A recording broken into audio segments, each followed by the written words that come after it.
Luckily, at the very least, it seemed like it didn't want to crush him at the moment.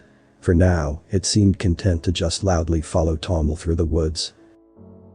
The more Tommel thought about the situation, the more he realized he really could have been injured. Not just by the giant, but from the fall too. He was near the top of the tree when he had accidentally put his weight on a branch that was a little too weak to support him. That had to have been at least a 3.5-meter drop. He could have, and probably would have, broken something had the behemoth not intervened. Although, I wouldn't have even been up in the tree in the first place if it weren't for it, Tommel thought bitterly. It was the only thing he had thought to do when he felt its footsteps coming. That was the other weird thing. He had felt it coming before he had ever heard it. He should have had plenty of time to hide from it, and yet it still somehow had known where he was.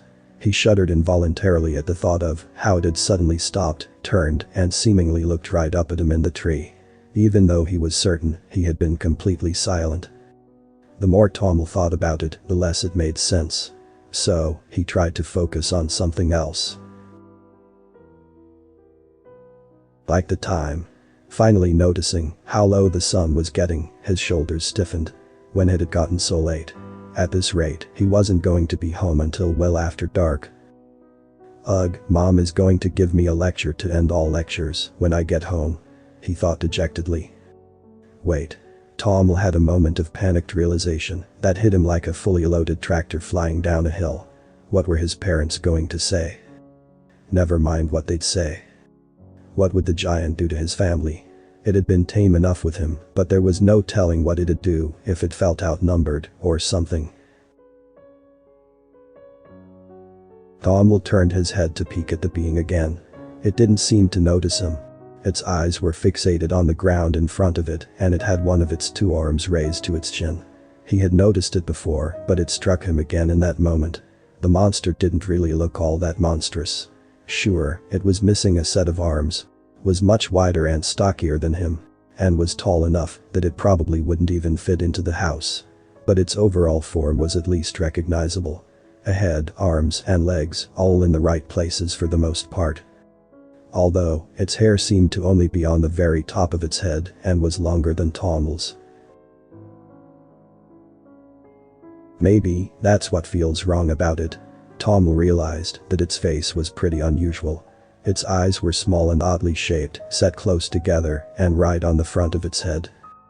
It had a large fleshy protrusion right in the center of its face, with two orifices under it. Its mouth looked normal enough, even though it only appeared to have two lips. It was really pale though, almost like a corpse, with no color in its skin. It made it seem super malnourished. But with how thick it looked, Tommel highly doubted that it had ever lacked nourishment.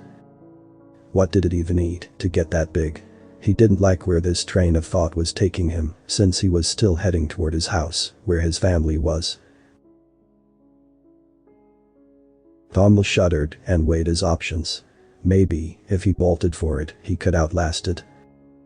It seemed pretty fast, but that probably meant it could only keep that up for a short time. Kinda like the Hadahik predators he'd seen online. On the other hand, if he was wrong, it would likely only piss it off if it realized he was trying to ditch it. It was starting to get late, so maybe he could lose it in the forest once it got a bit darker. There would only be one moon out tonight, so there wouldn't be much light. Yeah, that might work. Satisfied with his impromptu plan, Tommel steeled himself for the task at hand. He waited a little longer for the sun to go down a bit more. Right around the time twilight set in and Tommel was starting to have trouble distinguishing colors, he set his plan in motion.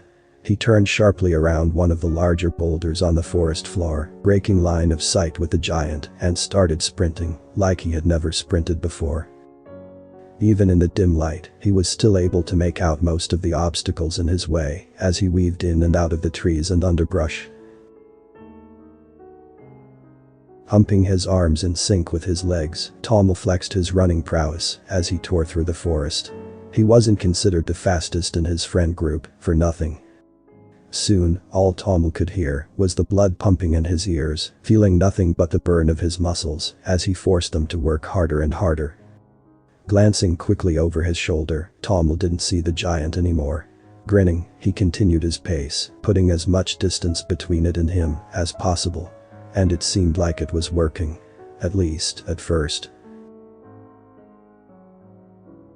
Tommel didn't just feel it this time, he also heard the footfalls approaching him. Loud and thundering, they were only getting louder, and the rumbling was getting more intense. He didn't need a referee to tell him he was suddenly losing this race. Not knowing what would happen if he was caught, and without looking behind him, Tommel redoubled his efforts and plowed forward. If he had thought his legs were burning earlier, they were on fire now.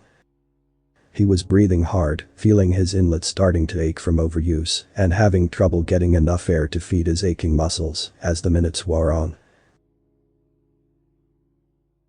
The footsteps were getting closer and closer. Tommel could now hear branches breaking and bushes being crushed as the behemoth closed the distance. Refusing to give up and with panic beginning to grip his thoughts, Tommel got reckless. He started going over or through bushes that he really should have gone around, and accidentally running into low-hanging branches in the growing darkness. He could feel cuts and scraps appearing on his body as he ran, and knew that his pace was slowing down with every passing second. The longer he kept it up, the more tired and clumsy he got, until the combination of exhaustion and dwindling light finally ended his marathon. Tommel felt his foot bend in a very uncomfortable way as he stepped on a rounded stone he hadn't seen. His body twisted as he fell, landing hard on his side and letting out a shout of pain. The impact knocked all the air out of his lung and caused his head to vibrate. He shook it to clear the haze that was creeping into his already limited vision and tried to stand. A sharp pain in his ankle told him that he was going nowhere. Suddenly aware that the thunderous footstep had stopped, Tommel twisted around while still laying on the ground to look behind him. There might have only been one moon, shining dimly in the sky tonight. But even so, Tommel could still see the shadow of the giant standing over him ominously.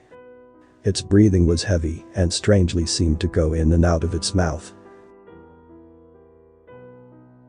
But it was its eyes that really turned Tommel's blood to ice. He hadn't really noticed earlier, but now, in the darkness, they seemed to almost glisten.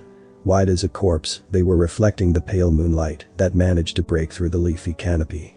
It was terrifying, like two orbs of death staring intensely at him.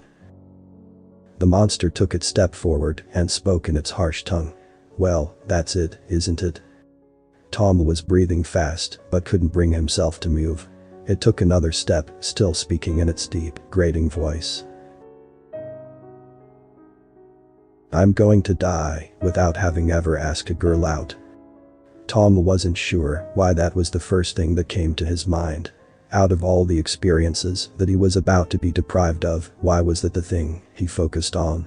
He didn't really have time to answer that question right now though. The giant's knee seemed to crash into the dirt and grass next to him. He flinched and curled up defensively as he saw its arms moving towards him. The author's name and the link to original text is in the description. Consider tapping the thumbs up and pressing the subscribe button if you enjoyed this video.